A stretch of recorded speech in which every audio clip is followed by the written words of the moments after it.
Halo, perkenalkan nama saya Niko Arengga Barus dengan NPMJ 1D021065 dari kelas A. Di sini saya akan membawakan materi translate elektromagnetik. Suku pertama dalam pemuaian ini hilang karena kita berintegrasi di sekitar lingkaran. Ini hanya cerminan dari fakta bahwa tidak ada monopol magnetik. Untuk istilah kedua, ada cara untuk menulisnya dalam bentuk yang sedikit lebih mudah diatur. Untuk melihat ini, mari kita coba perkenalkan vektor konstanta sembarang G dan gunakan ini untuk melihat integral batas bawah C dx aksen dikali G dalam kurung R dikali R aksen tutup kurung. Ingatlah bahwa dari sudut pandang integral ini, baik G dan R adalah vektor konstan. Itu adalah vektor R aksen yang kita integrasikan. Ini adalah jenis integral garis dari sebuah vektor yang memungkinkan kita untuk menggunakan teorema Stokes.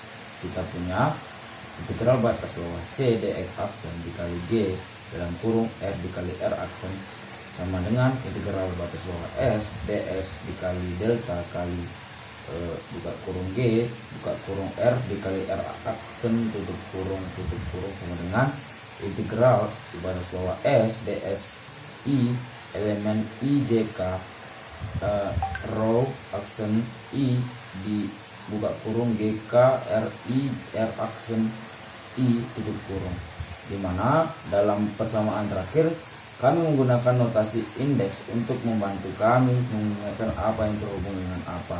Sekarang turunan rho aksen hanya bekerja pada R aksen dan diperoleh integral batas bawah C dx aksen dikali G buka kurung R dikali R aksen tutup kurung sama dengan integral batas bawah S ds I elemen IJK GK RI sama dengan G dikali integral batas bawah S ds dikali R. Tetapi ini berlaku untuk semua vektor konstan G, yang berarti bahwa ia juga harus berlaku sebagai identitas vektor setelah kita menghapus G. Kita punya persamaan integral batas bawah C dx aksen dalam kurung R dikali R aksen tutup kurung sama dengan S dikali R, dimana kami telah memperkenalkan area vektor S dari permukaan S yang dibatasi oleh C yang didefinisikan sebagai S sama dengan integral batas bawah S ds. Jika batas C terletak pada sebuah bidang, seperti halnya bagi kita, maka vektor S menunjuk keluar dari bidang tersebut. Sekarang, mari kita terapkan hasil ini pada potensial vektor kita yang dapat kita lihat pada 3.18. Dengan integral di atas R aksen, kita dapat memperlakukan R sebagai vektor konstanta G yang kita perkenalkan dalam lemma. Dengan menghilangnya istilah pertama, kita pergi dengan A dalam kurung R sama dengan mu 0 per 4V dikali N kali R per R kubik, dimana kami telah memperkenalkan momen dipol magnetik M sama dengan I kali S. Ini adalah jawaban terakhir kami, sederhana untuk perilaku jangka panjang dari potensial vektor karena loop arus. Tetap hanya untuk menghitung dan magnet. Sedikit aljabar memberikan B dalam kurung R tutup kurung sama dengan mu 0 per 4V dalam kurung 3 dalam kurung N kali R vektor tutup kurung R vektor dikurang N per R kubik tutup kurung. Sekarang kita melihat mengapa M disebut dipol magnetik. Bentuk medan magnet ini adalah persis sama dengan medan listrik dipol yang dapat dilihat pada tabel 2.19. Saya tekankan bahwa medan magnet B karena loop arus dan medan E karena dua muatan tidak terlihat sama dari dekat, tetapi mereka memiliki penurunan jarak jauh dipol yang identik. 3.3.2 distribusi arus umum. Kita sekarang dapat melakukan jenis ekspansi yang sama untuk distribusi arus umum J yang terlokasikan dalam beberapa wilayah ruang.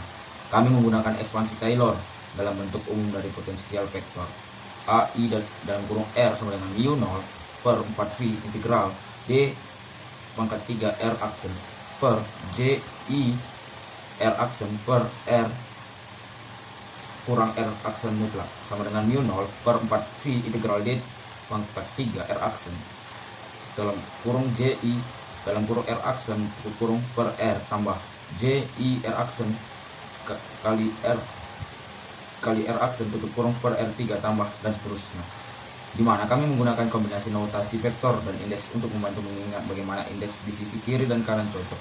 Istilah pertama di atas menghilang. Secara heuristik ini karena harus tidak dapat berhenti dan berakhir. Mereka harus berputar-putar. Ini berarti bahwa kontribusi dari satu bagian harus dibatalkan oleh arus di tempat lain. Untuk melihat ini secara matematis kami menggunakan identitas yang sedikit aneh.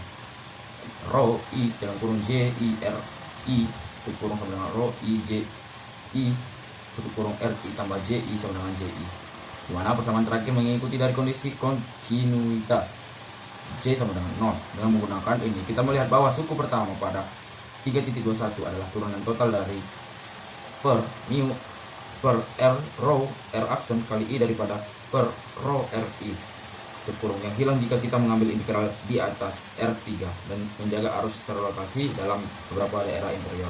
Untuk suku kedua dalam 3.21 kami menggunakan trik yang sama. Sekarang dengan identitas rho I dalam kurung J RI RK tutup kurung sama dengan rho I kali J tutup kurung RI RK tambah JI RK tambah JK RI sama dengan JI RK tambah JK RI.